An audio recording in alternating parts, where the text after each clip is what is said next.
Evil Dead trilogy is an important piece of horror cinema history. It's always a daunting task to create a remake that offers something new and provides a reason for its existence. This new work will inevitably be compared to the film it is remaking, and more often than not, the result just doesn't end up being as good. Unfortunately, this happens to be the case in the 2013 remake of The Evil Dead. Although director Fede Alvarez does an admirable job of giving us his own vision of what an Evil Dead film looks like, he ends up failing in creating something that completely stands out from the gobs of other modern horror films that have been released over the past 10 years. The basic narrative of Evil Dead starts off with a group of friends gathering together at an old family cabin to help Mia overcome her drug addiction. During the withdrawal period, her brother is informed that Mia had overdosed, and so it's important that the group sees this thing through to the end. Unfortunately, and predictably, the friends soon find a book bound in human flesh.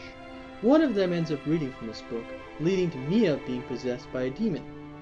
As Mia goes around the cabin spreading this possession among her friends, they realize that the only way to save their souls from the hands of the demon possessing Mia is to either dismember her, burn her, or bury her alive. Upon completing one of these, the demon will be dealt with and the friends will be saved. If, however, the 5 friends are all killed, this will give birth to something called the Abomination. Her brother, unable to deal with burying his sister alive, decides to bury her instead. Once she is dead, he quickly digs her up and uses a makeshift defibrillator to bring her back to life.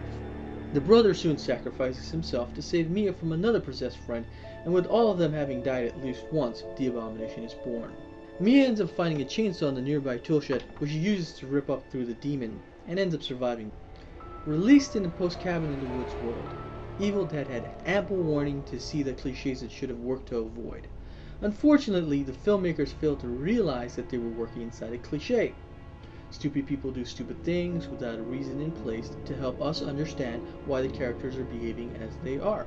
What the hell was that? The wind must have blown up.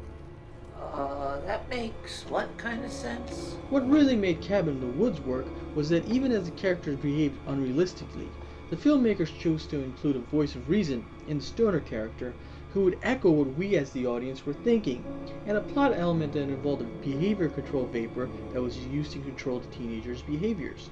Instead, in Evil Dead, after discovering a streak of blood leading into the basement, the teenagers don't call the police or hightail it out of there.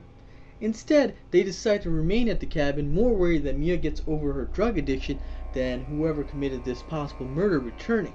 These characters are doctors, nurses, and teachers, meaning they're even more knowledgeable than me. But if I was there, I would have immediately called the cops or just straight left after discovering a trail of semi-fresh blood, and I'd like to think that's how most people would have reacted. It's a real slap in the face for us to believe that these characters could just ignore these huge warning signs. Another issue that comes up is the creature design in the film. In the original Evil Dead, characters, after they're possessed, almost become monsters in this appearance.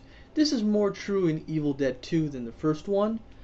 In the remake, the change isn't nearly as drastic, and as we see character after character turn, the effect ends up being rather mundane.